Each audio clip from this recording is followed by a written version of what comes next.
Ang laro kung saan ay makakarating ka umano sa ibang mundo o dimensyon. Naging urban legend ito noon na sumikat daw sa bansang Japan at South Korea.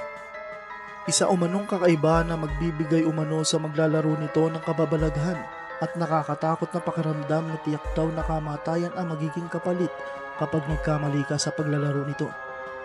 Isa rin umano sa itinuturong dahilan ng iba ang larong ito sa pagkamatay ng Canadian student na si Elisa Lam na namatay noong 2013 sa isang kilalang hotel sa California. Natagpuan ang kanyang walang buhay na katawan sa loob ng water tank, pero bago pa man daw ito mangyari ay nakita umano siya na sumakay sa elevator ng hotel. Ayon sa teorya ng ilan, si Elisa Lam ay naglaro ng isang ritual game na tinatawag na The Elevator to Another World, na mas kilala sa tawag na elevator game. The actual case itself, I can't call it murder because what the LAPD is saying is they're treating this as a suspicious death. They are not.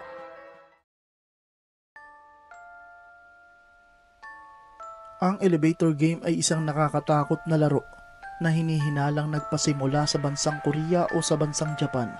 Hindi malinaw kung kailan ito nagpasimula, ngunit ayon sa article na aking nabasa, ay nagpasimula na raw itong laruin noon pang 2011.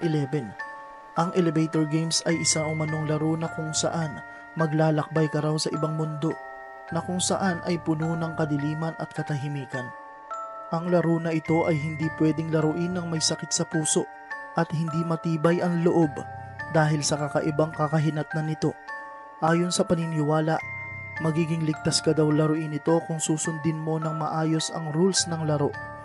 At kung hindi naman, ay tiyak na mabigat na kaparusahan ang magdudulot sa iyo na pwedeng maging sanhi raw ng isang kamatayan.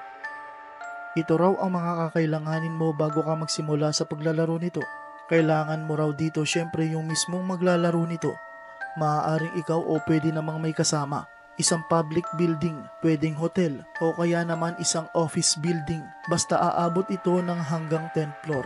At syempre, hindi pwedeng mawala ang elevator. Sabihin natin na ikaw yung player, o kaya naman ay nagsama ka ng isa pang manlalaro. Kailangan na walang ibang tao sa elevator maliban sa mga maglalaro ng elevator game. At hindi rin pwede na habang nilalaro ito, ay paalis-alis ang iyong kasama dahil pwedeng hindi daw ito maging epektibo. At kung gagawin man ito, ay ulitin na lang ulit sa umpisa ang mga hakbang sa laro. Ang unang hakbang ay magsimula sa pagpindot sa 4th floor. At pagkatapos nito ay pindutin naman pababa sa 2nd floor ang elevator. At pagkatapos naman ay pindutin paakyat sa 6th floor. Pindutin ang button pababa ulit ng 2nd floor. Pagkatapos makarating sa 2nd floor, pindutin naman paakyat ng 10th floor. At ang huli pagkatapos makarating sa 10th floor, ay pindutin naman ang button pababa ng 5th floor. Kapag nakarating na sa 5th floor, ay may mai-encounter kang isang babae. Ayon sa paniniwala, hindi daw ito ordinaryong tao.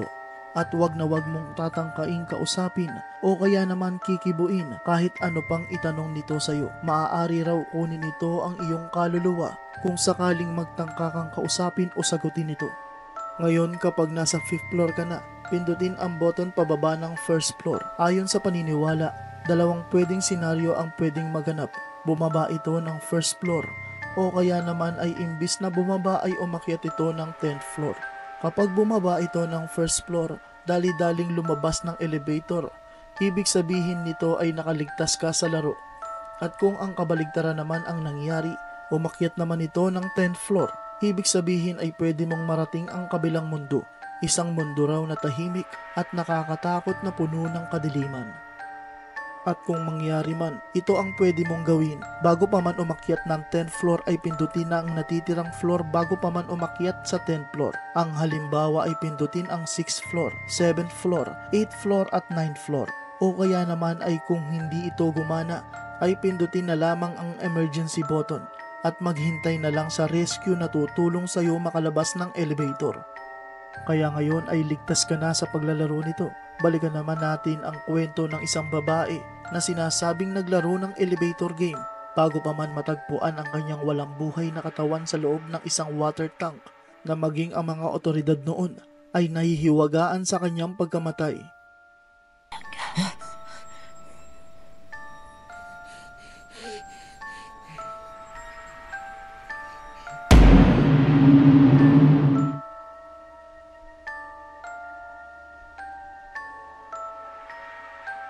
Angeles.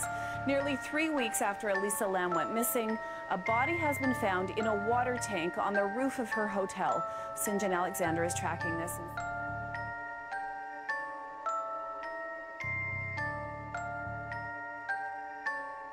Sa edad na 21 noong 2013, natagpo ang bangkay ang isang Canadian student na si Elisa Lam sa loob ng isang water tank sa Cecil Hotel sa California. Bago pa man daw ito namatay, ay inireport na ito ng kanyang mga magulang dahil sa ilang araw na daw itong hindi nagpaparamdam at nawawala. Ang Cecil Hotel ay kilala din sa reputasyon nito na maraming nagsusuicide at madami ring misteryong namamatay sa lugar. Dali-dali naman itong inimbestigahan ng LA Police Department at tinignan ang bawat CCTV sa hotel para malaman kung paanong misteryong nawala ang nooy batang-bata pang si Elisa. Ngunit ang nakakatuwang nakita nila dito ay kakaibang ikinikilos ni Elisa sa elevator na para bang may kinakausap ito. Ngunit ang mapapansin dito na mag-isa lang siya sa elevator. Pagkatapos ng senaryo sa elevator ay wala nang makita pa sa mga security cameras kung ano na ang sumunod na nangyari. At nakita na lamang mga ilang araw na ang lumipas na si Elisa ay nasa loob ng water tank, hubad-hubad at isa ng malamig na bangkay. Ayon sa investigasyon, si Elisa ay may di umanong bipolar disorder, kaya tila nag-mental breakdown umano ito. Ngunit may teorya pa din ang ilan sa pagkamatay ni Elisa na naglaro umano ito ng elevator game.